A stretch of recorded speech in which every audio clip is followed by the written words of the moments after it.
Mieritrao anao ny l'invité du jour. Matezatol manolotra anao ireo amin'ny fanorenana maharitra sy mateza amin'ny vidiny tena mirary.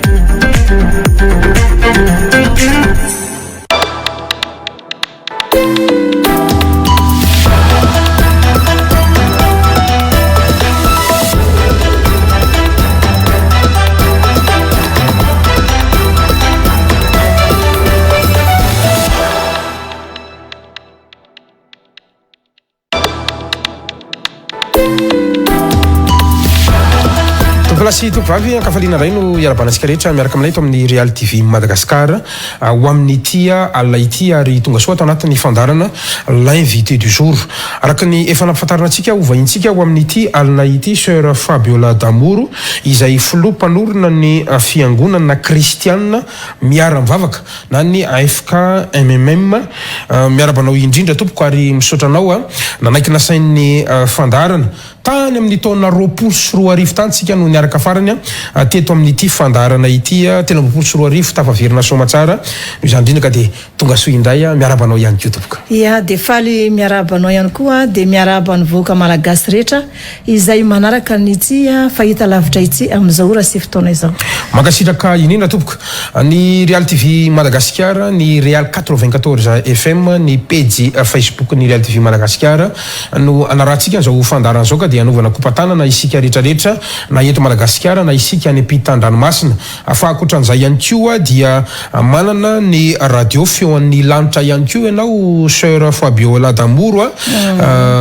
radio feon'ny lanitra 107.2 FM izay mandefa mivantana ihany koa zao fandarana zao ka de arabaina manokana ihany koa sika zay manjoy anay sy meno anay amin'ny alalan' zany 107.2 FM izany torak'izay ihany koa zany ny radio fifoazam-pana 102.6 FM ihany koa dia miaraka mampita aminay mivantana an'ity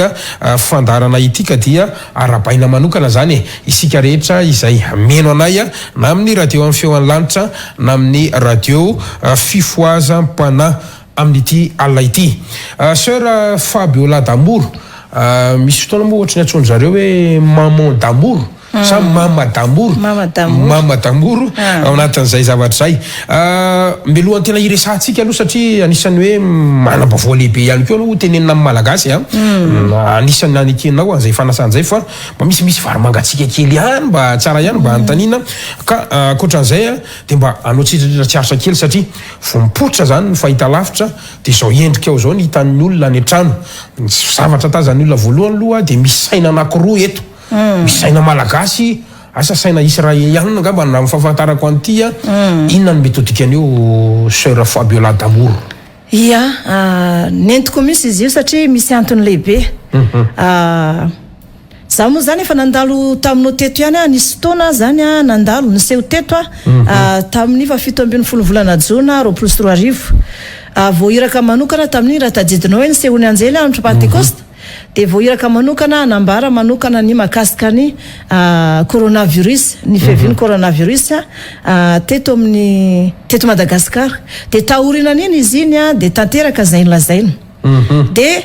taorina zay amizay zany de androany ray zany de fanambarana hafa indray no ataoko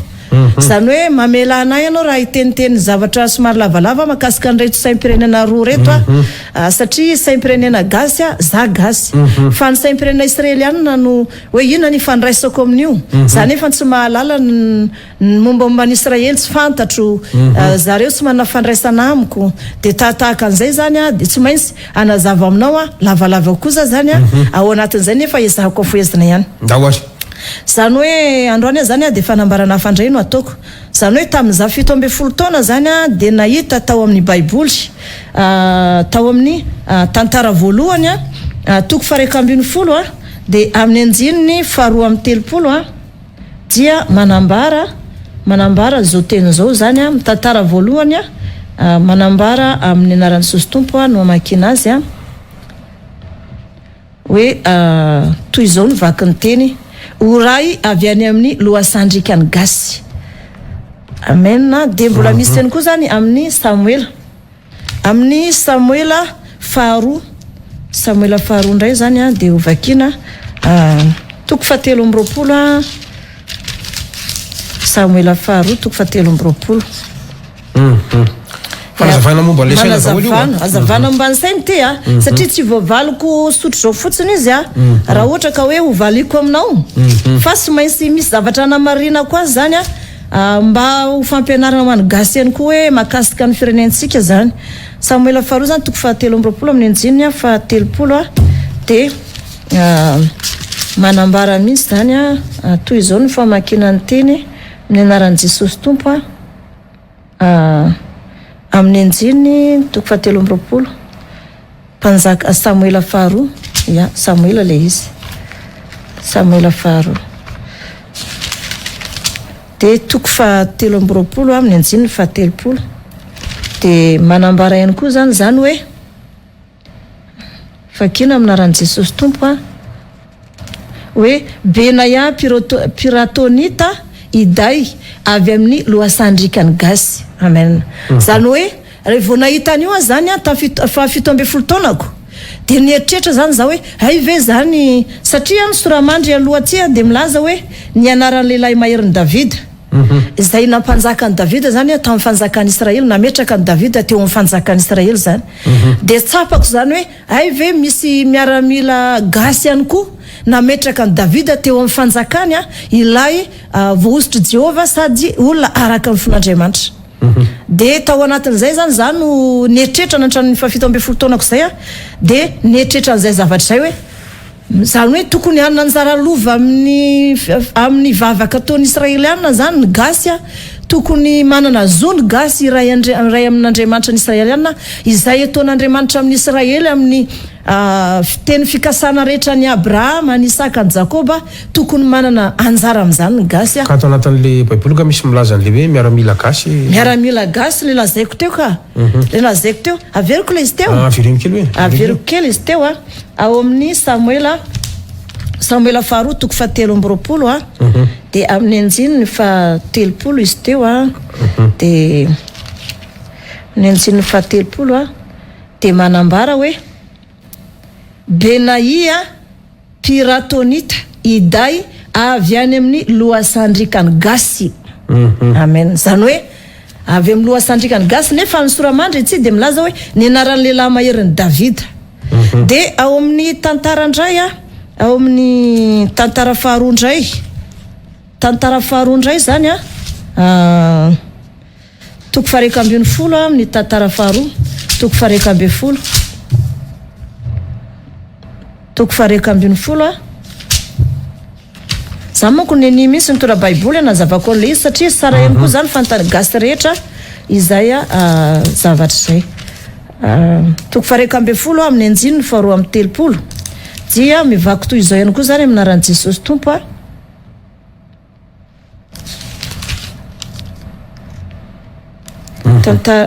ndraso aloha tadiavana kely Baiboly anjiny faharoa amin'ny telopolo de manambara no zany anjiny faharoa amin'ny telopolo efa nivakiko teo le izy fa tadiaviko vetivety fotsiny tantara voalohany zany tantara voalohany le izy fa sy tantara faharoa tantara voalohany saloha jarevako tsara tantara voalohany zay moa zany atsy zany tantara voalohany toko fahareka ambin'ny folo amin'ny anjiny faharoa amin'ny telopolo de manambara zany ato hoe ny soramandry zany de ny hoe ny amin'ny lehilahy maherin'i Davida izay niady ampanjaka azy. De amin'ny anjiny faharoa amin'ny telopolo de mivako toy izao zany amin'ny anaran'i Jesosy Tompo manao hoe ary oray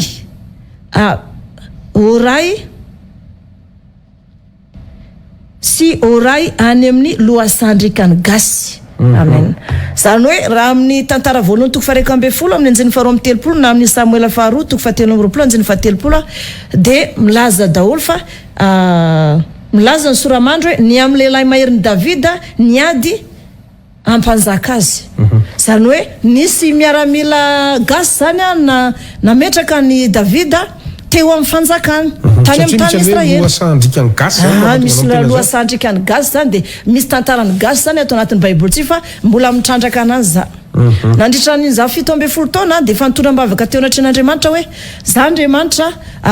omeo zo zay gasy omeo anjara teny fikasana avy amin'ny zanak'Israely zay amin'ny teny fikasany Abrahama, Isaka, Jakoba avy amin'ny tany Israely satria manana zo angataka an'izany ny gasy ary raha tokony marina aza tokony hisy misy zany hoe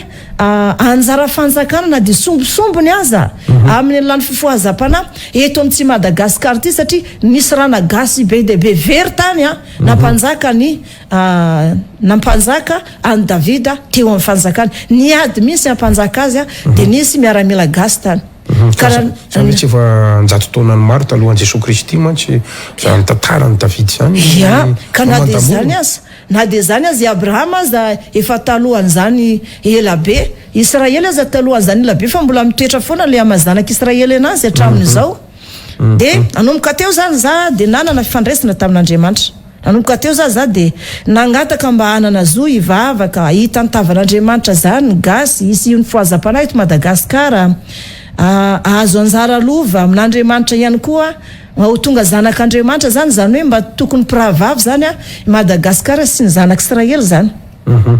taty aorina nefa dia efa henonao ngamba hoe efa maty nisangana za efa intelo zay sy alavaina sony ngamba nomba niny afa eo ihany koa le legioma izy miteraka devitra be alors fa rehefa aveo resantsika fitaitsika aloha ty sainy ty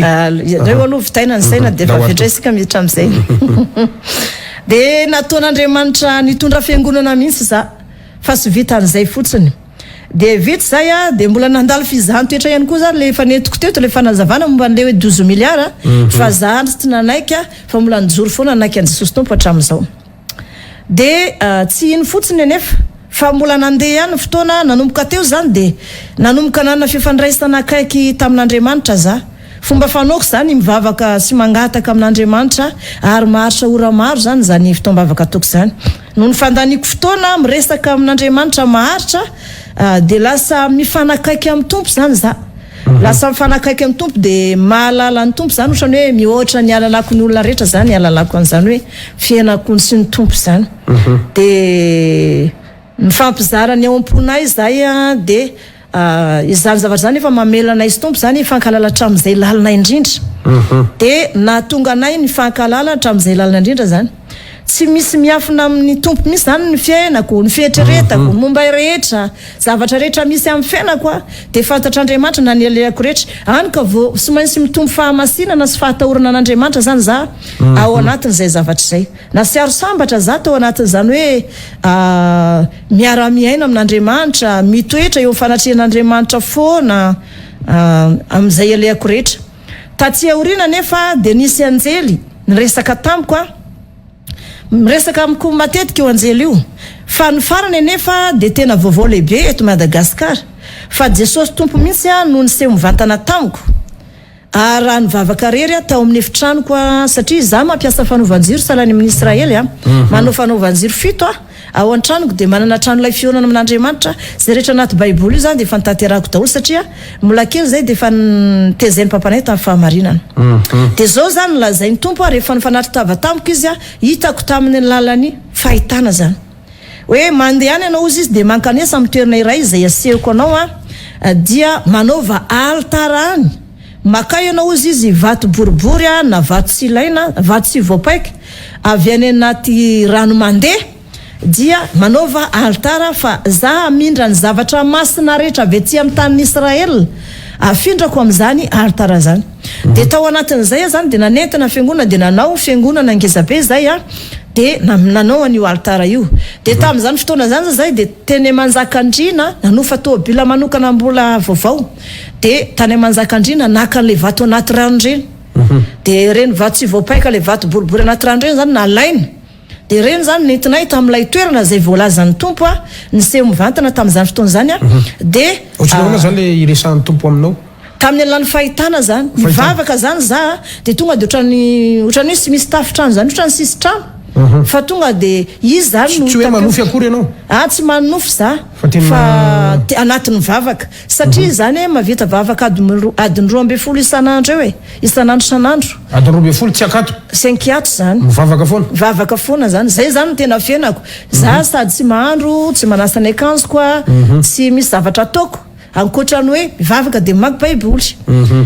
De tamin'ny herintaona zany io zavatra iny potra de andany anao izy mandeha am'izay alehana zay toerana zay anirahako anao de manangana anao altara vato. De ataovy misy vato ngezabe 12 ho an'ny zanak'Israely 12 asina anarany zanak'Israely 12 de maka vato sy ilaina avy anaty rano no akana an'ireo vato reo le vato sy ilaina satria vato anaty rano zany madio mba isiny ho ny ranonaina avy eo anatin'ny altara zany iboiboika anerana ny ty Madagasikara ty. De tao anatin'izay am'izay zany no andeha nanomana an'izay zavazatra de namboarina ny trano de namboarina ny altara sy tadidiko tsony le refiny tam'izany. De tao anatin'izay zany de rehefa vita le izy nalaina avy eo anaty rano le rano mandraka iny le rano be iny de misy vato anatin'iny rano iny de taniny zay iny nakan'le vato am'izany fotoana zany. Vato 12 ngezabe fa vato boribory le madinidinika reny no amenona an'le izy. De nentina tamin'ny fiara le izy fiara mbola hoe vaovao tena hoe natao spécial ho anazy misy natao nzay ho an'izay manokana. De nentina avy anaty rano to de anaty fiara fa sy nampandolovina tany de nivoaka avy any tonga tamin'le toerana de avy tanaty fiara de anaty fiangonana. De ny fiangonana am'izany mivaovao mbola madio tsara de tonga teo am'izay de niteny Andriamanitra hoe zaho izy ny tompo ametraka arena sy fahasoavana any aminao ka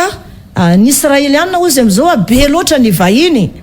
izay mankany Israela ozy am'izao be debe ny jetilisa manisaka fitoerana masina ka misy toerana zay ozy izy izay atahorako sao de ho voaloto any amin'ny tany Israely ka afindrako any aminao izy io. De ny zavatra nafindran'Andriamanitra tamiko zany tam'izany fotoana zany satria ny hoe afindratsy Madagasikara zany ny arem-pana ny jiosy ny arena ny Israely rehetrarehetra. De tam'izany fotoana zany raha tadidinao le hoe i Abrahama nanao fanatitra ho an'i Isaka teo anteny Moria. Teo anteny Moria zany tamin'ny Andriamanitra ny zatoetra ny Abrahama. De vakiko le ten'Andriamanitra mahafantarako ny gasy mba mazavazava koa zany le izy sady ny mamantambory ihany hoe ohatrany ahoana le référence ao amin'inona toko fafiry andiny fafiry ay de vakiko misy amin'ny Genesis toko 2:20 am'izay mba afaka manaraka koa ny any an-trano zany mba mamaky koa izy ihany. Genesis toko 2:20 mba rahansika any an-trano zany Genesis na fiandohana toko 2:20 manomboka amin'ny andiny voalohany. De toy izao vaky ny teny vakina aminaran'i Jesosy Kristy tompo manao hoe niny zan'Andriamanitra toetra ny Abrahama ary rehefa afaka izany zavatra zany dia nozahan'Andriamanitra toetra i Abrahama ka hoy izy taminy ry Abrahama ary hoy izy intsy aho ary hoy izy eto ny zanakao ny lay tokanao izay tsinao dia Isaka mba ka mankanesa any amin'ny tany Moria ary atero any izy ho fanatitra dorana ao amin'ny tenimbohitra anankiray izay olazaiko aminao ary ny fomaraina koa i Abrahama dia nanisy laseliny borikiny ka nitondra zatoviny roalahy niaraka taminy sy Isaka zanany ary namaky ny azo ataina tamin'ny fanatitra dorana izy dia niaingaka nankany amin'ny tany izay efa nolazain'Andriamanitra taminy nohony tamin'ny andro fahatelo i Abrahama dia nanompony masony ka nahatazana ny tany tery lavitra ery ary hoy Andriamanitra ary hoy Abrahama tamin'ny zatoviny mijanona eto amin'ny borika ianareo fa izaho kosa sy ny zazalahy andeha akery ary ivavaka izay dia hiverina eto aminareo indray. Dia nalain'ny Abrahama ny hazo ataina amin'ny fanatitra dorana ka natautaony any Isaka zanany fa izy kosa nitondra ny afo sy ny antsy teny an-tanany ary dia niara-nandeha izy mianaka ary Isaka niteny tamin'ny Abrahama rainy ka nanao hoe rikako dia hoy izy intsy ho anaka ary hoy izy indreto ny afo sy ny kitay fa eza kosa zay ondry atao fanatitra dorana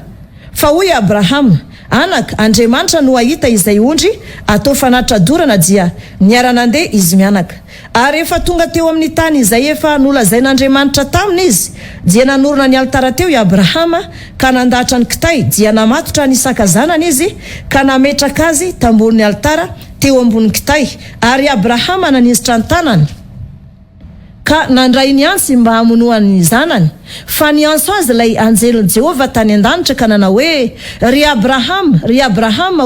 ary hoy kosa izy intsy aho dia hoy izy aza manisitra ny tananao amin'ny zazalahy ary aza manina azy akory ianao fa hitako izao fa matahotra an'Andriamanitra ianao ka tsy narovanao amiko ny zanakao dia nilay tokanao. Ary Abrahama dia nijery ka indro nisondry lay teo vony voasaringotry ny kiritrala ny tandrony dia lasa Abrahama ka nakany ondry lay ary nanatra azy ho fanatradorana ho solony zanany. Ary ny anaran'izany tany zany dia nataony Abrahama hoe Jehova Zire dia izany no anaovana mandraka ankehitriny hoe any an-tendrombohitra no isehon'i Jehova. Dia nianso any Abrahama fanondrony tany an-danitra ilay anjelon'i Jehova ka nanao hoe ny tenako noho ny anianako hoy Jehova satria nanao izany zavatra izany ianao ka tsy niaro ny zanakao ilay lahy tokanao dia hita ianao tokoa aho ary amaro dia maro ny taranakao ho tahaka ny kintana eny amin'ny lanitra sy ho tahaka ny fasika izay eny amoron-dranomasina ary ny taranakao azo ny vavadiny fahavalony ary amin'ny taranakao no hitahina ny firenena rehetra ambonin'ny tany satria nanaiky ny teniko ianao. Ary Abrahama dia niverina nankeny amin'ny zatoviny dia niainga izy ka niaraka nankany Berseba ary Abrahama dia nonina tany Berseba. Amen. Zany hoe nisy zany tao zany hoe saripiaro de saripiaro zany ny tompo amin'ny altara zay nasangany Abrahama sao de ho voalotony vahiny be de be izay mankany amin'ny tany Israely zany manao vahiny anina masina satria efa hoe ny ankamaroany le toerana masina zany efa voaloto ary no ny abesahany vahiny mankany amin'ny tany Israely dia lasa nivadika ny Israely misy raha fa sy misarondotsony misy ny vehivavy fa manao pataloha tsy hoe kory hoe fanalambaraka fa amin'ny fitenena marina de tsy tian'ny tompo zany satria tamin'ny Andriamanitra ray Jehova Andriamanitra zany nanao fanakena tamin'ny Abrahama tamin'ny hoe anaterana ny zanany de nisy fanekena be de be tao de io toerana io zany toerana misy fanekena de atao anatiny zay ihany koa zany de misy ihany koa zany ny fotoana izay nandehanany nisy fotoana ihany koa zany nanisan'ny Davida mpanjaka olona ihany koa tao amin'ny tany Israely de rehefa nanisa olona zany Davida tamin'izany fotoana zany de tezitra ihany koa Andriamanitra hoe naninona koa ny olona nisainao de tamin'izany fotoana izany zany dia tezitra Andriamanitra de lasa ndray zany Davida nandeha nanao altara mbola altara ihany resako eto mahatonga an'ity saint-pyrény israeliany ty tonga eto zany de indray zany jerena any amin'ny tantara voalohany fa somary ataoko somary malakilaky mba ahafantaran'le olana any zany amin'ny tantara voalohany toko fareka amby roapolo zany no ahitantsika any indray tantara voalohany toko fareka amby roapolo amin'ny anjininy voalohany averiko ihany ho an'izay manaraka tantara voalohany toko fareka amby roapolo manomboka amin'ny anjininy voalohany toy izao ny vaky ny teny ny nanisanany vahoaka sy ny aretina nanjon'ny olona noho izany ary ny fifonana nataon'ny Davida. Anjininy voalohany ao amin'ny tantara voalohany toko fareka amby roapolo vakina aminaran'i Jesosy Kristy Tompo.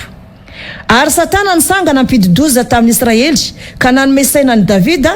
anisan'ny Israely dia hoy Davida tamin'ny Joaba sy tamin'ireo lehiben'ny vahoaka mandehany isao ny Israely hatrany Berseba ka hatrany Dan ary ento tsy amiko ny isany mba ho fantatro fa hoy Joaba Jehova ne amtombony olony ho injato toy izao na firy izy fa moa tsy mpanompon'ny tompoko izy rehetra ry mpanjaka tompoko koa inandray no hitadiavan'ny tompoko izay zavatra izany nahoana no dia mampadiso ny Israely nefa sy azony Joaba no lavina ny tenin'ny mpanjaka ka dia niainga izy ka nitetin'ny Israely rehetra dia tonga tany amin'ny Jerosalema indray izy ary natolotro Joaba amin'ny Davida ny isan'ny olona voalamina ka nisy rahetsy sy iray tapitrisany lehilahy mahatany sabatra teo amin'ny Israely ary 7 alina sy 4 ny lehilahy mahatany sabatra teo amin'ny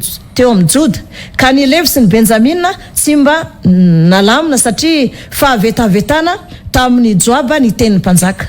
ary tsy sitrak'Andriamanitra izany zavatra izany dia nisy namely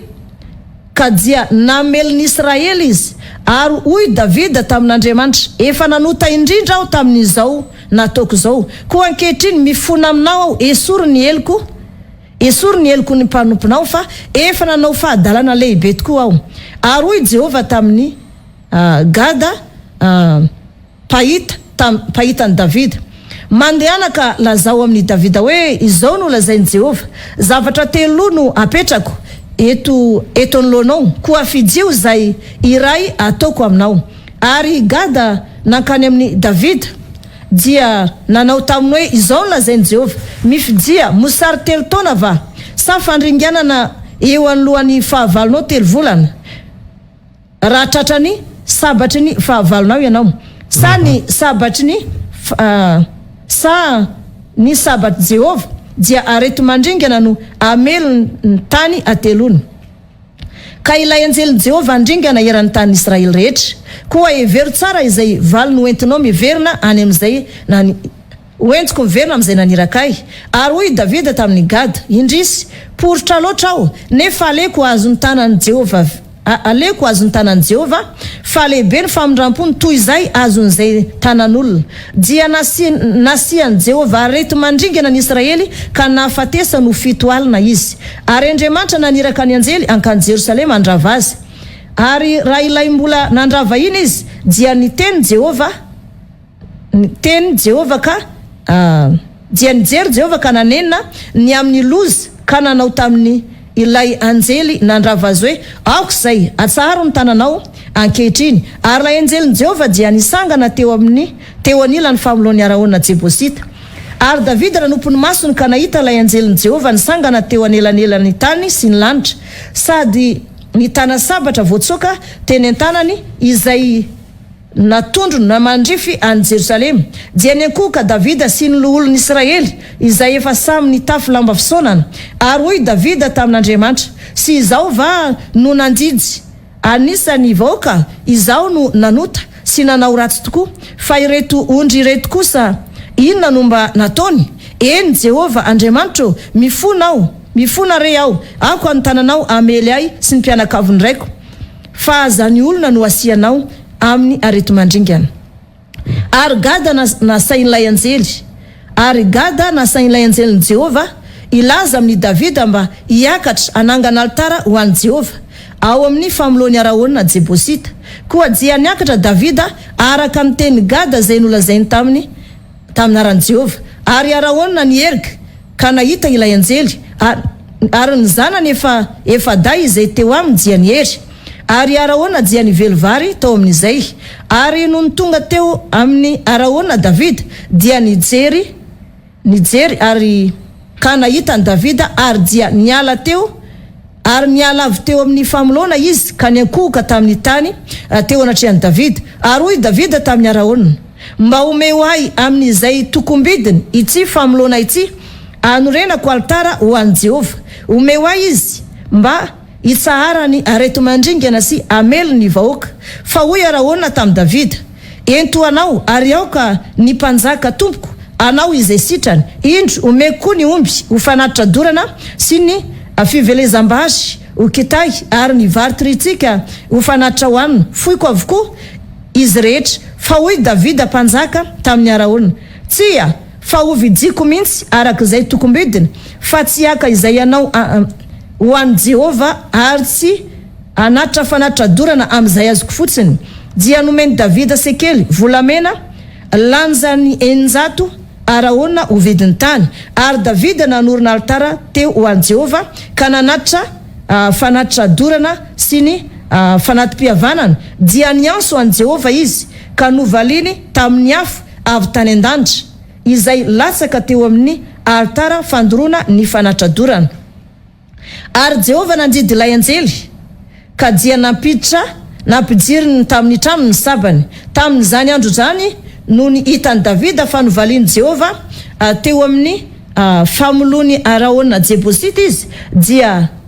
namony zavatra tao fanatitra teo izy fa ny tabernakeliny Jehova izay nataony Mosesy tany anefitra sy ny altara fandorona fanatitra dorana kosa dia tany amin'ny fitoerana avo tany Gibeona fa izay nefa Davida tsy nahazonankeo anolohanyzany anontany amin'Andriamanitra fa raiky taotra izy no ny sabatry ilay anjeliny Jehova dia hoy Davida eto no tranon'i Jehova Andriamanitra ary eto no altara fandoroana ny fanatitra dorana ho an'ny Israely. Ya, dia amaky ten'Andriamanitra farany za tantara faharoa amaranako azy. Amin'ny tantara faharoa no amaranako azy. De tantara faharoa toko fahatelo. Tantara faharoa toko fahatelo ny anjininy voalohany. Vakina aminaran'ny Jesosy Tompo ny nanaovana ny tempoly sy ny fanaka momba azy. Tantara faharoa toko fahatelo amin'ny anjininy voalohany no vakina aminaran'ny Jesosy Tompo. Ary Solomona nanomboka nanao ny tranon'i Jehova tany Jerusalema tao an-tendrombohitry Moria, ilay nisehoan'i Jehova tamin'ny Davida rainy, dia ilay nanamboariny teo amin'ny fitoerana nofidian'i Davida teo amin'ny famoloany Araona Jebosita. Ary nanomboka nanao ny trano izy tamin'ny andro faharoa amin'ny volana faharoa tamin'ny taona faefatra nanjakany. Amen. Ya. Aiza ho azy amizay zany eo amizay za anazava. Anazava amizay za. Ireo altara ireo zany na ilay nasangana ani Abrahama nanao fanatrany Isaka, na ilay ihany koa nasangany Abrahama, ilay nasangany Abrahama zay nanaterany fanatra ho an'i Isaka, izay nisakanin'Andriamanitra, de teo nanaovan'Andriamanitra fanekena ho an'i Abrahama sy ny taranany. Fanekena mandrak'izay tsy azo kosehana. Faharoa, mbola teo amin'ny tendrombohitry Moria io ihany nanaovan'i Davida altara nampisarana ny fahatezerany Jehova tamin'izy nanisa olona. Fahatelo, mbola teo ihany koa no teo zany nampisarana fahatezeran'Andriamanitra nanasitranana an'ilay fandringana tamin'izany fotoana zany. De mbola teo ihany koa nanaovan'i Davida voady hoe raha norona ny tempolin'i Solomona dia mbola eto amin'ity misy altara ity, eto no tranon'Andriamanitra ny Jerusalema, de teo no nanorenany Solomona altara tao amin'ny tempolin'ny Solomona tao amin'ny tanin'ny Jerusalema. Zay zany antony. De rehefa be de be amizay zany le olona tonga tany amin'ny Jerusalema amin'izao fotoana izao ndray jerantsika, de ny zavatra nisy tamin'izany fotoana zany dia matahotra amizay ny tompo hoe sao dia ho feno fahavetavetana, ho feno fahalotona ireto altara izay nasangany Davida reto izay nanaovan'Andriamanitra fanekena hoe Davida sy Jiosy zanaka lamy sy zafetrianana, satria Jesosy zanaka Davida fiantsoana azy. Eo ihany koa ny altara izay nanaovany fanekena tamin'ny Abrahama, noho izany sao dia ho voavetaveta ireto na ho voaloto, dia ireo zany na ny ran'Andriamanitra nanao altara taty Madagasikara. De ny anjely izay nitondra hanina ho an'i Eli tamin'izany fotoana zany hoe rehefa niteny Eli hoe tamin'ny aba hoe raha mbola velona koa ny Andriamanitra vavahako dia aoka tsy hisy andro na raha norana manitra ny telo taona sy enim-bolana. De tao anatin'izay nisy anjely nitondra hanina ho anazy trandro sy ariva.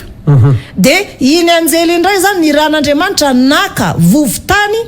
tany amin'ny altarany Abrahama sy vovotany tany amin'ny altara zay nasangana ny Davida,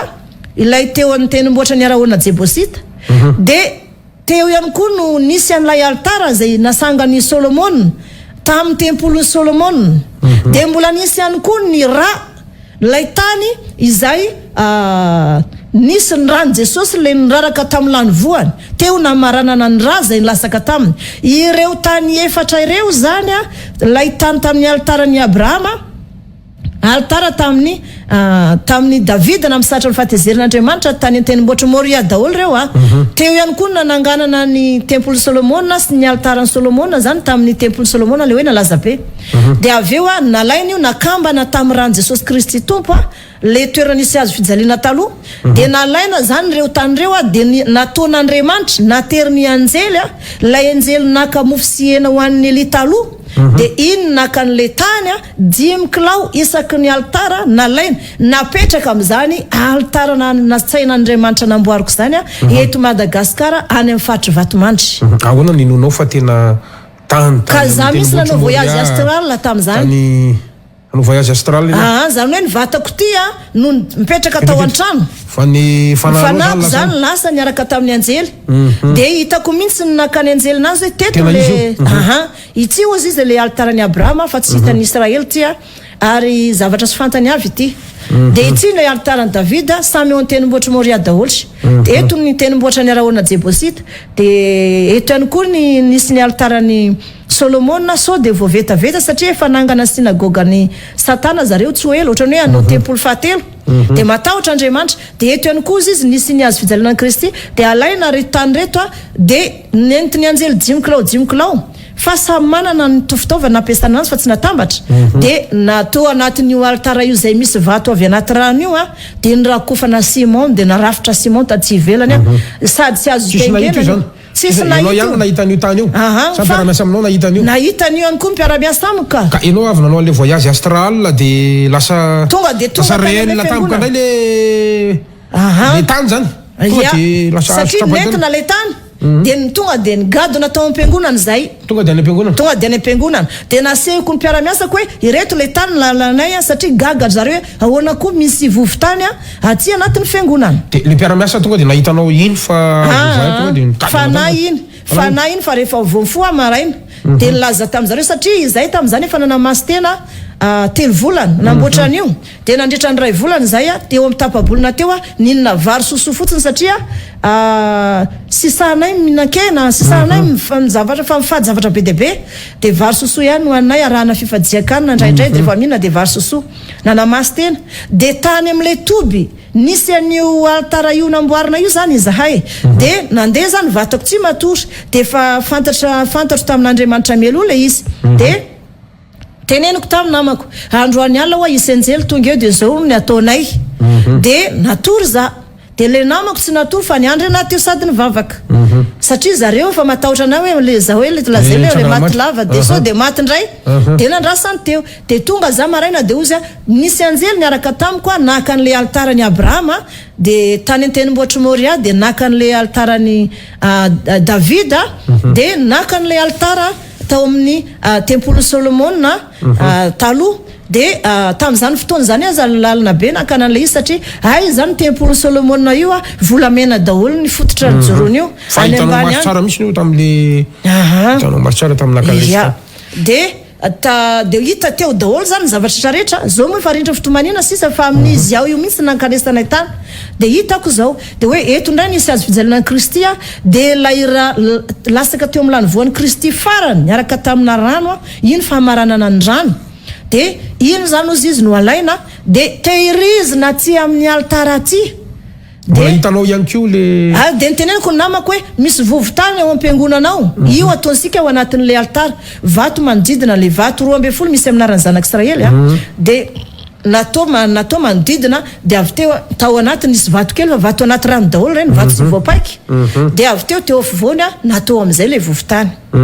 de gaga le namako vovotany avy teo de tonga de fa nanazava za hoe reo le nalainay tany ireo le fanaka masina avy an'Israely tany zay novan'Andriamanitra fanekena io le ray nanovana fanekena ho antaranak'Israely ray nanovana fanekena fampisarana fahatezerana ndray fifoazam-panan'ny Kristiana ny ran'i Jesosy Tompo de ny ray tempoly Solomona afindra aty a Madagasikara io mba opiravavy a Madagasikara ny Israely zany de am'izao fotoana zao zany za mana fifandraisana amin'ny Israely ara-pana fa za gasy ary joroko ny magasy ana fa de izy amin'ny Israely tsy manana fifandraisana amin'olombelona any Israely za fa ara-pana zany tsy israeliana zany miresaka aminao na salama fa tena ara-pana io zany ara-pana zany ifandraisako am'zareo fa na ny israeliana mandeha aty aza tsy mahalala anazy zany satria za tsy misehoseho fa za miafa mama tambory miala tsy satria mandeha any le tatapa lasa tapahako ianao fa tena lasa ny saiko hoe fa maninona no ianao zany no safidinina Andriamanitra fa tsy olona fa hoe enao zany raha no fahazako le tantara matsy de enao zany manafitra mihitsiny satria matahotra mafy Andriamanitra so voaloto ao Israely ao reo altara masina na ny Abrahama na ny Davida na ny tany tenimboatra Moria sy le nisy an'le raha teo amin'ny lany voan'i Kristy latsaka atao fa maninona ny anao fa tsy olona nafantariny anao ve zay voavalinao ve zay fantaniny zay voavaliko ny fantaninao ka satria matoa zany efa matsy intelo de nisangana nampahitan'Andriamanitra zavatra fa mihoatra lavitra noho izany de efa eo akaiky ny fon'Andriamanitra araka lazaiko taminao zany hoe fanerasera be loatra amin'Andriamanitra za ary tena hoe amin'ny foko rehetra matoa zany mifehin-tenako hoe tsy manambadina naiky sy hanan-janaka tsy hanan-pandova noho ny fitandrovako ny fahamasinako satria tsy vitako le mbola be voka za de aveo de sy volana de iteraka de ampinono de voaloto le hoe fifandraisako amin'Andriamanitra fa noho zay fanoloran-tenako lalina zay amin'ny fahamasinana zay zay nampiaiky an'Andriamanitra tamiko zay nitiavan'Andriamanitra ana de zay nitokisiny ana nametrany an'izay altara zay faroa ahoana ny porofo entinao fa tena Andriamanitra tokoa io miresaka aminao io fa tsy fanahafa na mety ho devoly ihany koa satria fantatrao fa midevoly ihany koa afaka maka endrika Andriamanitra andrebirebe na ny mpanompo sy tsapana ny mpanompo salam'izao Kristy ary ty tia-tany mbola nalainy fanahy 7 andro sy 7 alina ka ahoana ny afantaranao fa tena Andriamanitra tokoa io le niresaka taminao nanao an'izay zavatra rehetrarehetra zay Andriamanitra mihitsy satria raha ohatra hoe devoly izy de mety hoe tonga de fantatro sy androany zany nanompoka an'Andriamanitra zay fa nanomboka za mbola zazakely de efa nanompo an'Andriamanitra araka teniko taminao hoe nanomboka 17 taona zany za de efa nahita efa nikaroka an'izany hoe an'Andriamanitra zany io zany hitako hoe loasandrika ny gasy io de raha ve ny gasy any koa mba manana anjara lova amin'ny taranaky Davide nanomboka teo nanaitra ny foamampanahako mihitsy tena hitady an'Andriamanitra nahitra nanomboka za 17 taona de nisy za maty voalohany de efa hitako mivantana ny tompo tamin'ny fahafatesako nahita an'izany hoe lanitra sy ny elo zany za de mbola iny ihany tompo iny ihany mbola hitako satria devoly tsy afaka miakatra any an-danitra tsony fa eo amin'ny abakabaka izy farany de tapitra any anazy mbola iny tompo iny ihany no hitako tamin'ny fahafatesako faharoa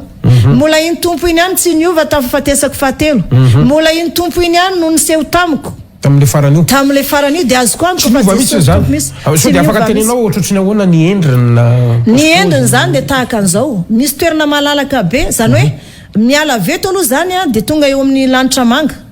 de eo amin'ny lanitra manga misy varavarana telo ny ray fidirany anjely mankany an-danitra de ny ray kosa fidinany anjely miditra tsy ambony tany de ny anankiray kosa fiakarany ohatra hoe misy fiaran-danitra mitondra olona ireny moko fiaran-danitra ireny mijanona isaky ny are de maka olo ohatra hoe mandalo eto Madagasikara izy de maka olo marina de makany France de ohatra zany de afaka herinandro isakany lahady izy mivoaka de zoma izy vao tonga any an-danitra de indraindray mitondra olona zato izy olom-bovonjy olo maty zany vovonjy de be de be de alainy fiaran-danitra indray mandeha zay le anankitelo zay le varavarana telo de manomboka amin'ny lanitra mangimanketsiny de voly manana fahefana miasa fa be de be zareo eny amin'ny abakabaka eny fa manomboka eo amin'ny lanitra manga zany misy varavarana ohatrany misangana zay izy io ambony de feno famirapiratana ohatrany masoandro zany varavarana io de sisany devoly idirana de vao miditra eo am'izay zany anao de miova ny fitafinao misy voankazo be de be eo za hoe ansona paradisa voalohany aloha de eo le hoe ambanin'ny altara de misy voankazo be de be ho an'ny anjely de mbola mandeha ihany koa ianao zany aveo mbola mandeha aveto ohatrany hoe mankany an-danitra indray ianao miala aveo indray zany efa toerana efa sy misy devoly tsony zany fa anjely no hita any de zay indray zany ianao vao tonga any an-danitra de rehefa tonga any an-danitra zany de tonga de entiny anjely mitra vavadiny lanitra de fa misy anjely eo miandro hoe antsony tompo ity vavy ty de nansony tompo za de vao mahita ny tompo ianao zany tonga de potraka ohatrany sistolany reny fa tonga de tsy mahajery de rehefa tsy mahajery zany ao fa potraka tanteraka de ao anatin'izay am'izay zany de ohatrany hoe miteny zany tompo mitraka ianao de mitraka de ny fahitako anazy misy fanaovanjiro be de be eo alohany de manana seza fiandriana fotsy lehibe izy de manao satroboninahitra izy satroboninahitra volamena de itarehany io zany ohatrany masoandro fa ny zavatra mampiavaka ny tarehany fotsiny ny masony ohatrany misy afo mirehitra zay eo masony ilansilany de fantatra hoe maso io de ny tarehany ohatrany masoandro de rehefa miteny izy de ohatrany misy sabatra roa lela zay mivoaka vavany manindrosindrona ny vatantenanao rehetrarehetra de vao maika ianao potraka nefa tereny foana ihany ianao hijery de misy taona moa zany avelany misy ianao zany hijery de izy ohatrany masoandro iny de miamazava ohatrany hoe miamazava de veo rehefa sy zaka de amboariny misy angamba ny maso de mahazaka anazy de aorinany ray zany misy arc-en-ciel ohatrany eto lataba ny seza fiandriana ny fotsy be de misy arc-en-ciel ohatry zao aorinany de amin'ny sisiny aviato misy aorinany misy anjely fito de ambadika aviatony koa misy anjely fito milatra ohatry zao fa mihodina ohatry zao ndray misy lola 12 de mihodina ohatry zao ndray lola 12 de eto voneto fanaovanjiro ny fiangonana maro fahatarana hoe lola regny sy ohatry zany ka izy manazava hoe zaho izy Jesosy Kristy tomponao satria za tamin'izany fotoana zany saika voarebirebiny le tsy hoe sy voarebirebi fa sy hoe saika voarebirebi fa nalaza be tamin'izany sy Jesosy ny anarany Jesosy fa Yahosoa Yesu ohatry zao farany teto zao mbola nisy nilaza misy hoe sampy mivavahany ny grika angamba nresan'le namana fara mitety zany Esoa lasa Jesosy tany fa izy zany tena niteny taminao mihitsy hoe Jesosy Kristy zaho izy Jesosy Kristy zay vavahanao nitondranao aty zaho izy mba hampahitako anao nitavako mba hanoronao ny malagasy ny tena marina ka izy mantsy be dehibe tsy be dehibe mantsy nareo le malagasy ny hoe efa maty de nitsangana nahita ny tompo de tsy fantatra tsony fa zay tsy maintsy anontanyliko anao lala tsara madi le resaka fa fahitanao anazy lehilahy ve sa vehivavy le Jesosy Kristy io so ohatry zany rehefa mijery film mantsy de hoe lehilahy izy sy salo zany lehilahy Jesosy tompo fa sy vehivavy za zao raha ohatra ka misy miteny hoe Jesosy tompo za de teneniko mihitsy aizako izy Jesosy vehivavy zany fahitanao izy tena lehilahy mihitsy nisy lehilahy izy nanao satry-boninahitra izy de manao akanjo fotsy izy de misy fisikina-bolamena eto amin'ny eto valany eto de ato ambadika anazy ato milatra amin'ny sezany miala anazy eo amin'ny 2 metatra eo lola 420 de 12 izy nanazavana ary rehefa miteny izy de mekoka le olona de mametraka ny satry-boninahitra anazy eo alohany de tamin'izany nahitako voninahitra ny tompo voalohany de izy no niteny tamiko hoe za miteneny ianao izy de tamin'izy niaso ana voalohany de niteny tamin'ny tompo misy za hoe Jesosy za vehivavy de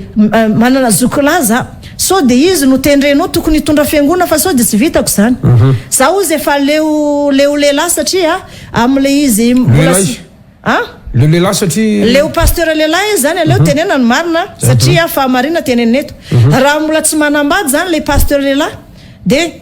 vitany mandeha fahamarinana fahamasinana amin'ny fiangonana fa rehefa manambady izy satria le vadiny tsy voanso de fa le pasteur ihany voanso de lasa le vady nitondra fijerijejona ao anatin'ny fiangonana de lasa fijerijejona ohatrany hoe fampiderana lamody zany am-piangonana niteny zay mihitsy ny tompo ve sa hevitra ao zay zavatra zay mihitsy no nitenen'ny tompo vava no niteny an'izany mitondra fijerijejona mitondra fijerijejona zany le vadina pasteur de misy ihany koa izy pasteur mpivady manangana fiangonana de mandeha fahamarina sy fahamasina tena mifadiana manao alim-bavaka miakatra teny mbohatra mitady an'Andriamanitra am'le antsony tompo manorina fiangonana fa rehefa manomboka tsiarina zany be olona be de lasa le vadiny pasteur ndray miteraka fijerijejona de manao akanjo manara-batana de miteraka fijerijejona zany de lasa mampalahelo ny tompo zany fiangonana ohatr'izay de ozy taminy hoe ka misy ten'Andriamanitra manko anaty baiboly ao ka ny vehivavy angina de ozy izy hoe i Paul ny tenin'izany fa ny tenin'ny Paul ozy izy tenin'Andriamanitra fa tenin'ny Paul fa ny tenin'Andriamanitra ozy izy de Jehovah-Andriamanitra no miteny mivantana na izay lazainy amin'ny mpaminany hoe zao ndray lazainy Jehovah-Andriamanitra ohatra hoe mpaminany Ezekiela Isaia Jeremia fa ny tenin'ny Paul ozy izy tsy tenin'Andriamanitra fa tenin'ny Paul iny ozy izy tenin'ny Paul ozy izy ny tenin'izany i Paul ny tenin'izany de nantsony Paul satria izy any anandra de hoe ahoana no nitenenanao an'izany tsy hitanao ve ozy izy ny tompo fa zany resaka tamina vehivavy anankiray tao Sikara teo ampasakana lay vehivavy Samaritana ary nibebaka le vehivavy de nitory filazany sara tany amin'ny Samaritana de nataona vahoaka ray tanàna de nisangana le fiangonana tao de inona zany fiheveranao ana naniraka lay vehivavy tory filazany sara ozy ny tompo mantsy amin'ny Paul ozy ny tompo mantsy ny Paul zany fa hoany ianao nanoratra an'izany tsy hitanao ve fa ny apôstôly niara-niasa tamin'ny vehivavy vakio ny baiboly fa niara-niasa tamin'ny Marie renina izy Marie Magdalena Maria nabaviny Lazarus tany Betania de tsy hitanao ve ozy izy fa tamin'ny Jesosy voalohany sangana tamatsy de i Marie Magdalena le vehivavy nitomany teo tsy niala teo de iny ny teninany Jesosy voalohany hoe lazao ny mpianatro fa melolana anazy ny Galilea fa efa nisangana tamatsy de ny filazany sara ozy izy de ny fisanganany Jesosy tompo tamatsy ka vehivavy nitondra an'izany voalohany ka ahoana hitenanao fa angina ny vehivavy de namaly Paul hoe inona moa ny jirany tsy vehivavy tsy amin'izany fa zany ozy izy tamin'izany fotoana zany nikorontana le fiangonana entiko e satria be deabe vehivavy manan-kaja tao de rehefa be deabe vehivavy manan-kaja tao de de tsy maintsy nalamina hoe aza monimonina tsy am-piangonana ny vehivavy sady sy mahazo manolokevitra fa rehefa misy zavatra tsy azonao de nytany vadinao any an-trano de zay ozy izy le izy fa sy nataoko filazany tsara ho anareo sy nataoko ho an'ny gasy zany sy nataoko ho an'ny firenenkafa fa fiangonana nentiko ny tenenako an'izany ia ozy izy ny tompo sy tenin'Andriamanitra ny tenin'ny Paoly fa soratra masina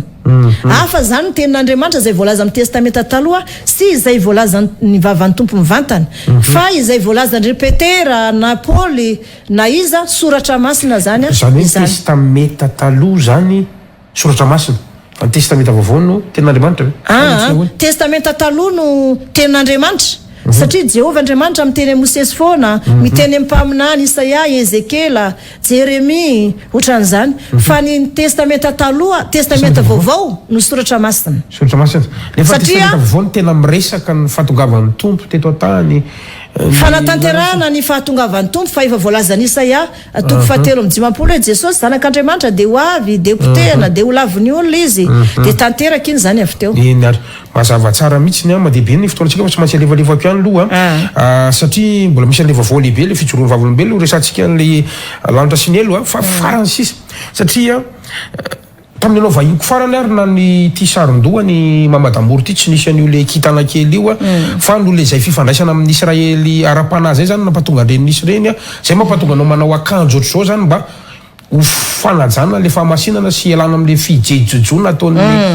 zay le antony zay zany hoe no fanajana ny fahamasinana zany satria efa mavesatra be zao ny zavatra entiko mitahiran'izay zavatra masina zay de manaraka an'izay ny koa fahamasinako de ny saron-dohako ampisehoako ny olona hoe mitana zavatra masina ny Israely zany tena hoe mila fanampiana mivavaka satria misy fiantraikany lehibe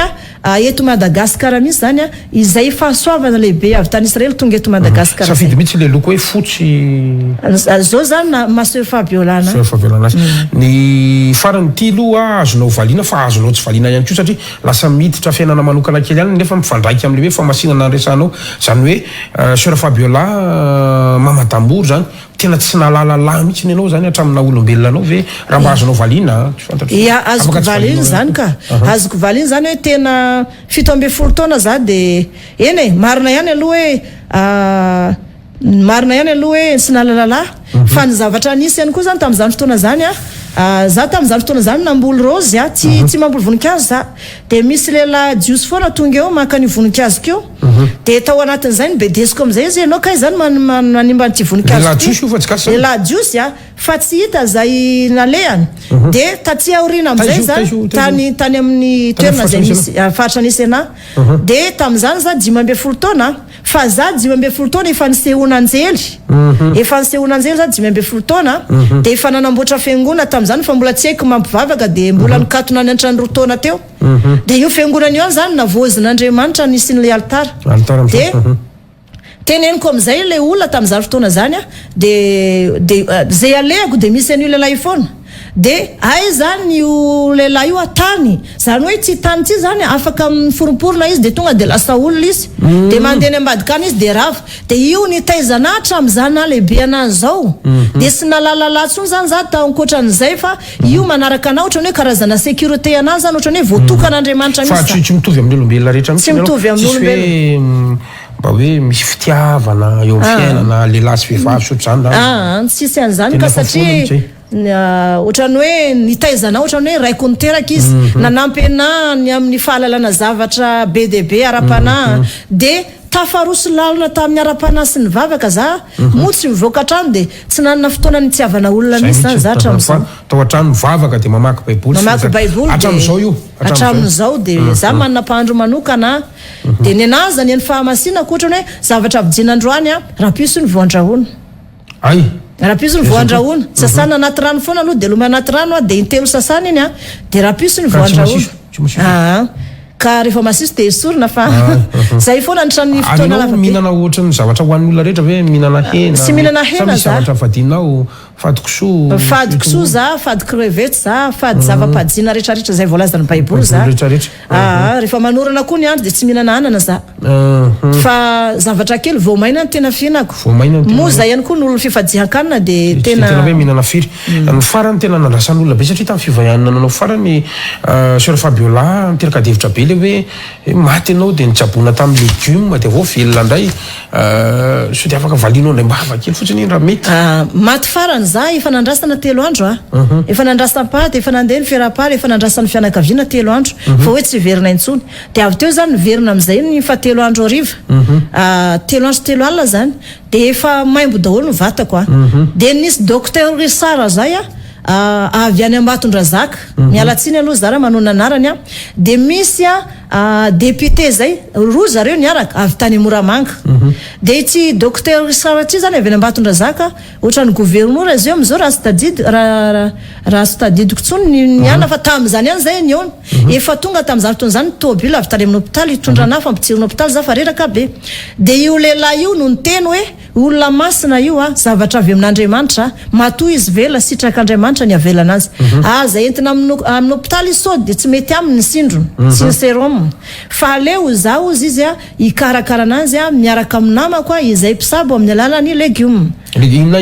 karoty de tao anatin'izany pomme de terre de tao anatin'izany ny ovy de tao anatin'izany karazana voankazo maro de misy arahana ka ohatra ny androany za de mihinana karoty fotsiny de raha plus za ohatra ny karoty de raha plus indray za mety hoe pomme de terre hoaniko de atao ohatra ny sakafonjaza pomme de terre asina ronono de ohatra ny sakafonjazakely reny tsitratratra kely iny mamantambory fa anisany andrasan'ny olona fa mino fa mazava tsara ngamba momba an'ity saina sy lay fifandraisana ara-pananao hiditra kely amin'ny satria misy hetsika lehibe koa atao amin'ny fahadimy volana aogostra ho ataonareo amin'ny collégium zany fijoroana vavolombena momba lanitra sy ny tany io fa amarana antsika anazy le altara zay natsanganao zany efa mitsangana ve izy am'izao efa mitsangana sady ankalazan'ny faray-taona izay fanafana ho an'ny Madagasikara amban'ny fanandevozany olona amin'ny faefatra ambin'ny folo volana jolay sy fadimy amin'ny folo jolay ankalazana iny faray-taona ny altara io zao zany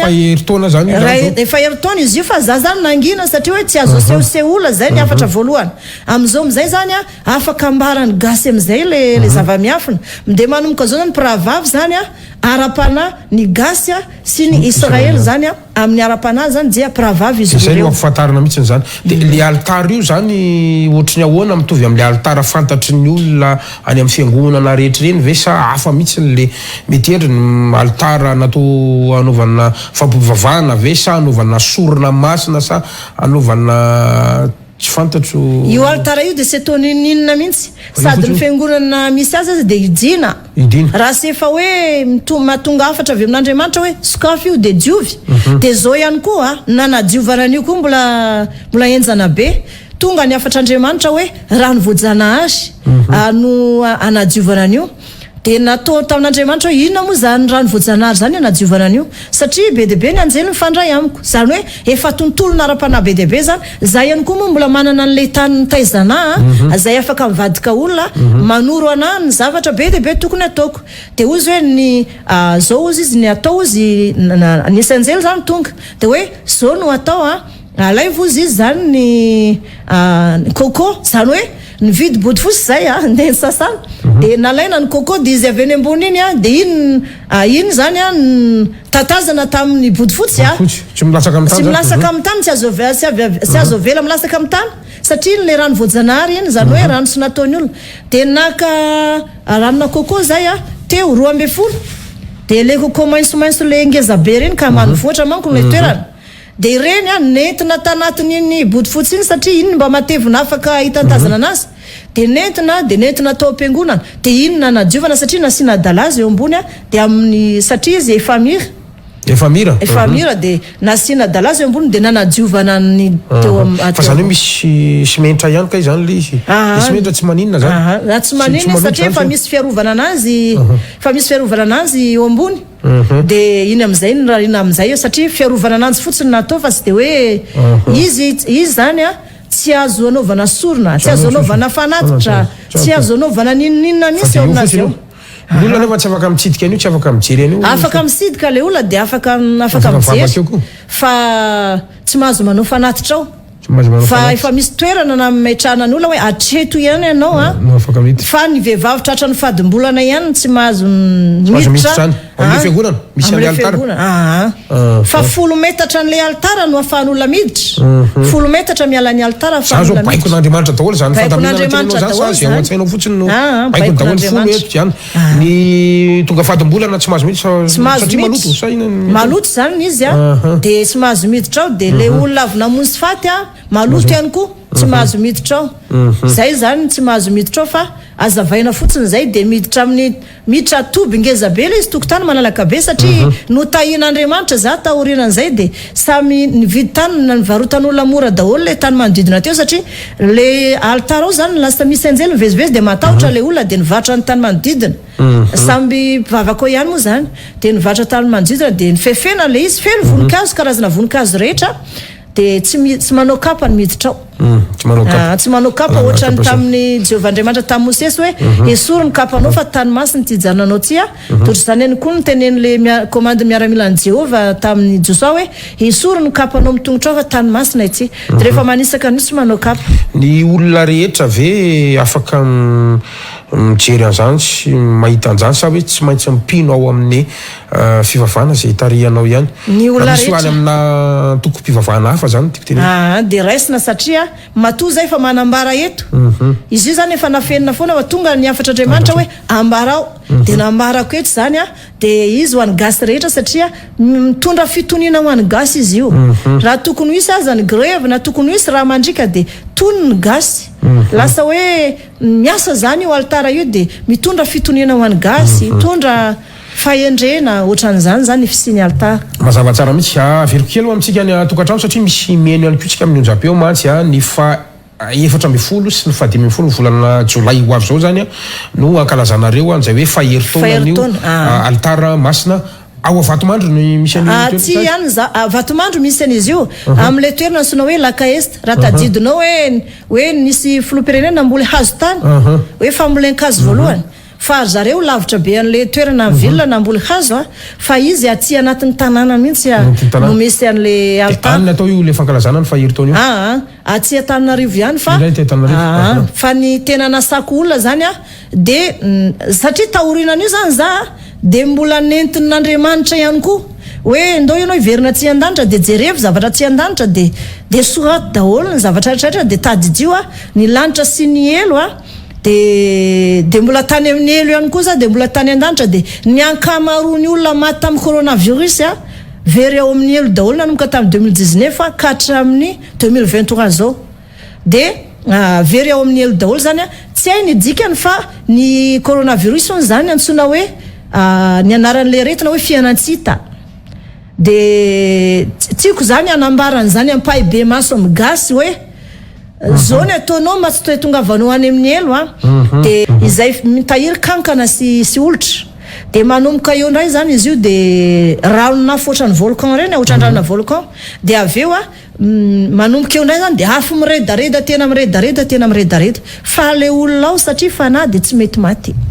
Fa mijaly be fotsiny sady voakapoka amin'le devoly voatetitetika amin'le devoly ohatrany ahoana indray mipaozin'le devoly irambazonao le devoly zany dia zareo anjely-pihodina fa efa loton'Andriamanitra zareo dia lasa mainty zany zareo dia izy misy rambo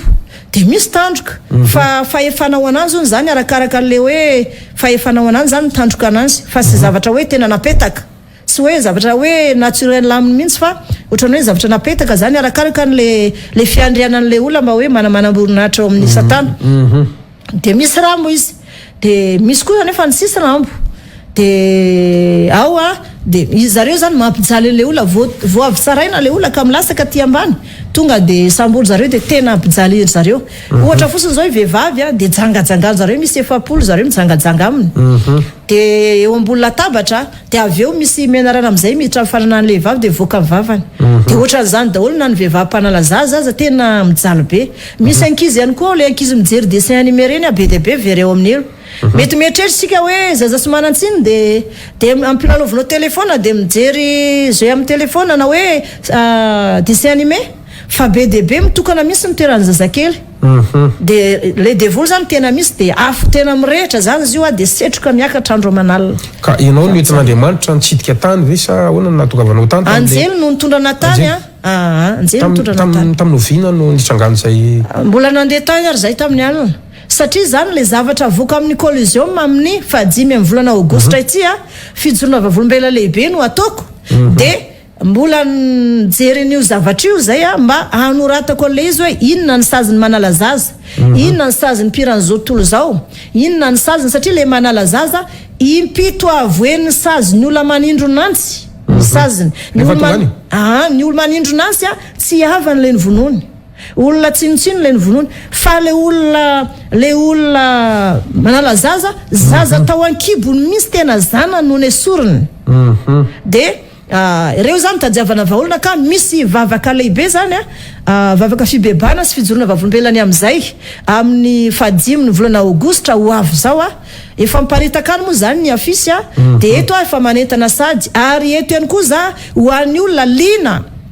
ny amin'ny mbola te amin'ny tany zany ianao rehefa aveo a de afaka manontany ana mivantana rehefa tapitra itsy fandarantsy amin'ny radio feolanitra 107.2 na radio fifoazam-pana 102.6 107.2 na 102.6 de afaka mandefa afatra amin'ireny laharany de valiko mivantana rehefa tapitra itsy fandarantsy rehefa aveo onoa mama Tamboro ohatry ny ahoana no mety fisotran'le fahadimy volana aogositra 13 averina amintsika ny tokantrano amin'ny fahadimy volana aogositra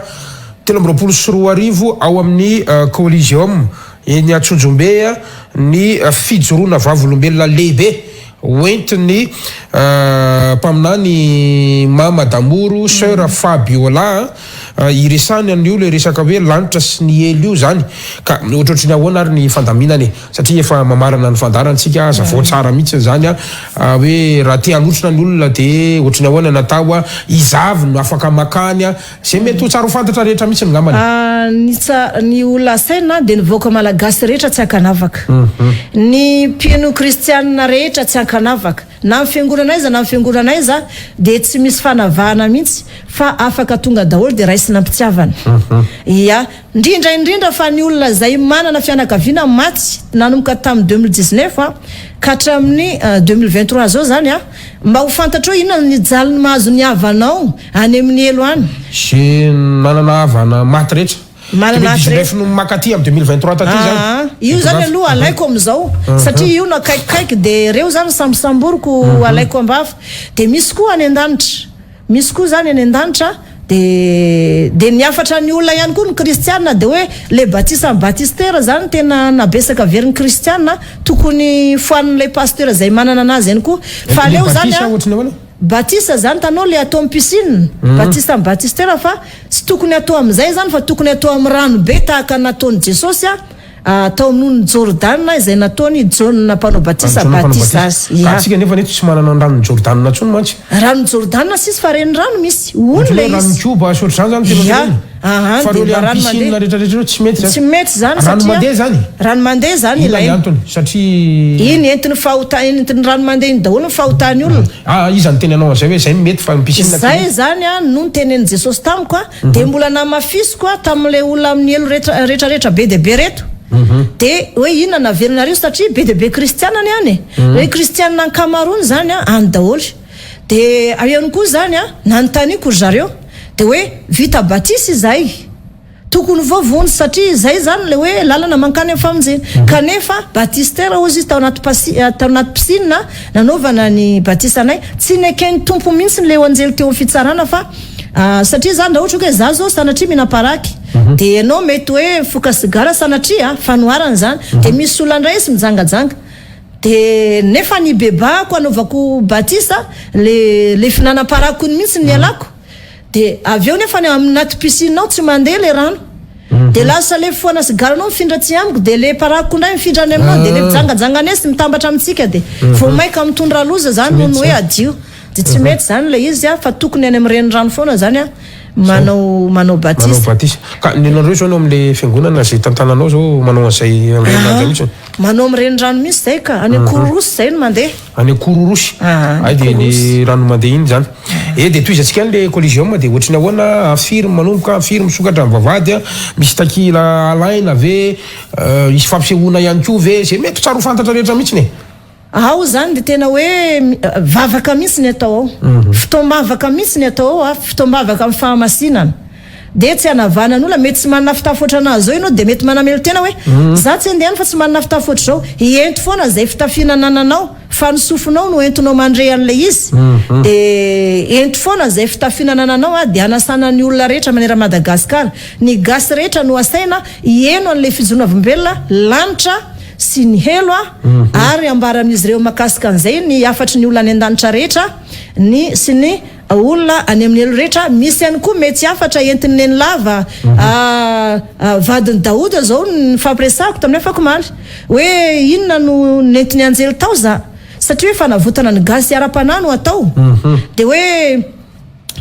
inona natonga anao satria gaga ihany manko zany za hoe antaniny anjely efa manina misy pasteur manafatra olona avy any ivelany nga tsy matoko tena nareo gasy no manafatra olona avy any ivelany itoro filazantsara amin'ny fiangonanareo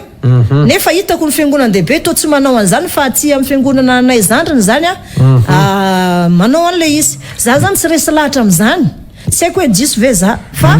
za sy resy lahatra Madamory tsy resy lahatra tsy resy lahatra amin'ny fanafarana olona avy any ivelany itoro filazantsara amin'ny fiangonana anazy satria teto zany foazin'Andriamanitra teto za gasy ny foazin'Andriamanitra teto Madagasikara za noho izany tokony mitrandraka an'Andriamanitra za mitady an'Andriamanitra za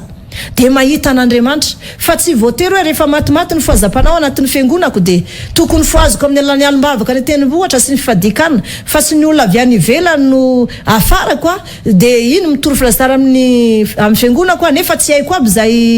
zay hoe zavatra nataony tany na inona mifanekena nataony tany de avy eo ny fiangonako lasa simba am'le sy fahamasinana le olona avy any de za zany tsy resy lahatra fa za tena matoko ny fomba an'Andriamanitra na tsy manafatra olona velvelany zany natonga ana natona ny sœur Daoda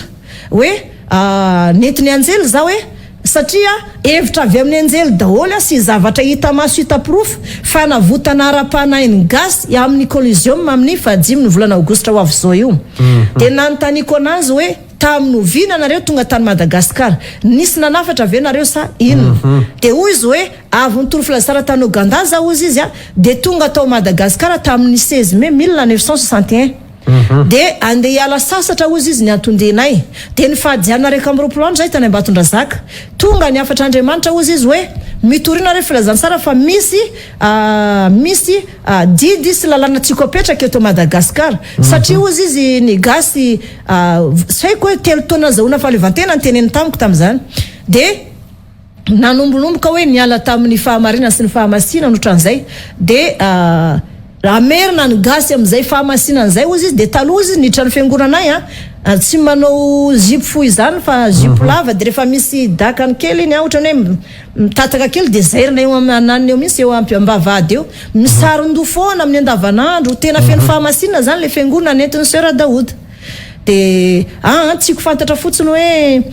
izy ozy izy famangin'Andriamanitra tamin'ny 16 mai ozy izy 1961 zay ozy izy natongavanay tao de zay ozy avy teo voaroka satria nanangona volamena ny olona izy aloha ara-baiboly hoe volamena nanovana tempolin'Andriamanitra de nefa misy ny olona tsy maraka baiboly zany nitory an zareo de voaroka teto zareo de nankany ampita ny varotra ny fananany manontolo de nanorona an'izany tanimbaro mbola nitany ankoron-drano tam'izany de nivijiny de nitotorany de teto misy nanaovan'ny fasana de izy roa mivady milevineto io zany zay zany ny hoe misy nanafatra ve sa irak'Andriamanitra de ozy hoe famangin'Andriamanitra atao anatin'ny fadikana raika amin'ny roapolo andro ozy izy no natongavanay fa izahay sy nanetrehitra anangana fiangonana eto Madagasikara fa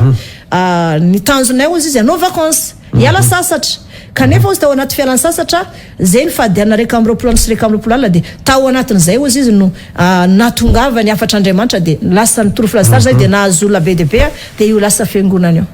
Akorondrano io zany Akorondrano Jesosy zany tianao tenena sa Jesosy Mamonjy angamba ny anaran'le fiangonana zareo. Ok, ny amaranantsika anazy angamba raha ohatra ka hoe misy olona satria manaitra ny olona zany zao tazako eo ny amin'ny hoe sy nanana havana maty rehetra tsy mifoly soarivo makaty dia tonga ava mieno makasika ny mety havanareo zany hoe afaka manontany zany hoe ny havana ihany ohatry ny ahoana ve mety ve zany sa hoe ohatry ny ahoana le zavatra mitsanga momba an'izay Mandeha any aloha zany zareo mieno. De avy eo le izy rehefa tapitra io de ny ampisony am'izay omena malalaka le olona ny tany ny momba ny havany any amin'ny onjapeo 107.2 107.2 na hoe 102.6 de io manko zany radio iasako ana zany le radio mihitsy ny mamaly eo de zaho mihitsy ny mamaly eo raha manontany zany olo zao de tonga de enao mamaly anazy amin'ny androany amin'ny fito zao za androany rehefa tapitra ity fandarana ity tsy haiko hoe amin'ny firy zao fandarana antsika fa somary alala ihany vao tapitra de rehefa tapitra io de tonga de mamaly ianao tonga de mamaly amin'ny radio za 107.2 de 102.6 ao zany za mamaly tsy haiko zay fahataperantsika eto na firy alina na firy alina de tonga de mamaly raha sitraka ao zany mamadamboro loha satria misy meno atsika amin'ny radio fa tsy mahita ny amin'ny fahitalavitra ny lahara telefona zany zay afana ihany koa zany manao an'izay fanontaniana zay 034 55 542 72 034 55 542 72 de ny faharoa ao amin'ny RTL zany de ny 033 71 343 35 033 71 343 35 io zany no atsona moa zany io sa andefasana SMS ny fomba fiasa amin'ny manontany andefasana SMS de afaka miantso mivantana tsy manenina rehefa vita fandarana vao miantso sika fa zao tsika mbola tsy afaka miantso anatin'izay rehetrarehetra zay tapitra ny fotoanantsika sœur Fabiola Damoro omeko fanetana ianao na afatra na fampitinana na zavatra tena hoe nomaninao kanefa tsy voantany tato anatin'ny fandarana de manasanao zany mba hitodika amin'ireo ampijeretsika ireo afatra maranasika sy toboka ia ny afatra zany ho antsika malagasy rehetra tsiko be daholo sika rehetrarehetra de azagagany amreto fa pravavy zany i Madagasikara sy ny Israely nohony amin'ny altaran'izy ireo sy ny fanakamasina ny zareo aty Madagasikara ny tehirizin'Andriamanitra de azagaga ihany koa ny amin'ny sarindohako somary misy kintana kely fa tsiko ambara amintsika mihitsy tsiko anaporofona hoe be de be ny zavatra iainako ao amin'ny fanomporan'Andriamanitra na de hoe tsy fantatry ny olona be de be ary le izy de manasa antsika ihany koa iaino tsy tapaka androany ala rehefa tapitra sy fotoambavaka ity azafady sy fotoambavaka ty fa karazana nao zany fantarina apetraka ny fampiresahana izy gasikara zany de rehefa tapitra zany ity fotoana ity dia afaka mianso zany nareo amin'ireny laharany reny fa hovaliko mivantana mihitsy amin'ny radio 107.2 na ny 102.6 averiko radio feon'ny lanitra 107.2 na radio fifoazapana 102.6 zay zany rehefa mirava rehefa aveo de soroko amintsika ihany koa hoe rehefa ivavaka ihany de aleo fahamarinana de asaina daholo isika rehetrarehetra gasy rehetra tsy ankanavaka na manahoana ianao na manahoana rehefa gasy ianao zany de afaka tonga any amin'ny Coliseum Antsonjombe amin'ny fadimy ny volana aogositra ho avy zao manomboka amin'ny sivora maraina ny fotoana tsy misy ny vidim-pidirana fa malalaka be ny fidirana amin'ny fotoana io raha ohatra ihany koa raha misy olona ohatra hoe matahotra izy hoe mety be de be ny olona ohatra zany efa misy ihany koa ny karazana chapiteau misy docteur marobe ijerena raha ohatra ka misy olona miakatra tension tampoka amin'le izy na misy safitra ohatra zany de efa misy ny fiaran'ny hôpitaly ihany koa efa miandry eo de efa misy docteur mpitsabo maromaro efa nantsona manokana ny amin'izay mihitsy aza matahotra fa fitiavana lehibe indrindra de iverina amin'le tena fahamarinany gasika arak'izany lanitra elo fijoroana vavolombelona lehibe sabotsy fahadimy ny volana aogositra 2024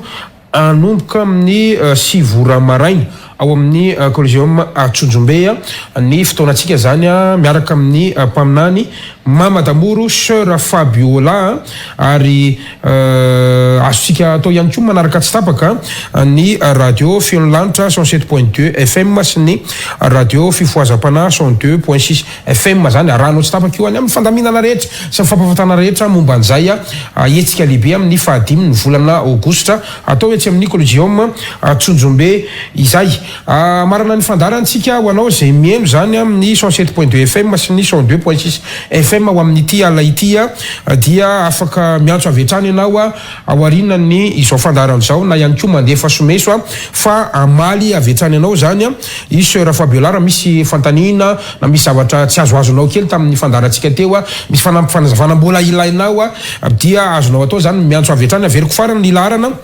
034 55 542 72 na ny 033 71 442 35 034 55 542 72 033 71 343 35 makasitraka anao sœur Fabiola anaiky nasain'ny fandarana tamin'ity alina ity tompoko. Ia, dia misaotra besaka anao ihany koa gasikara fenosoa dia misaotra ny voaka malagasy rehetra izay nanaraka tsy tapaka ny tia fahita lavitra malaza ity. Makasitraka indrindra tompoko dia isaorantsika rehetra niaraka aminay tany atokantrano any mametraka mandrapitafy fa fandarantsika ho amin'ny rampisondray tokolasy tompofavy. Veloma tompoko.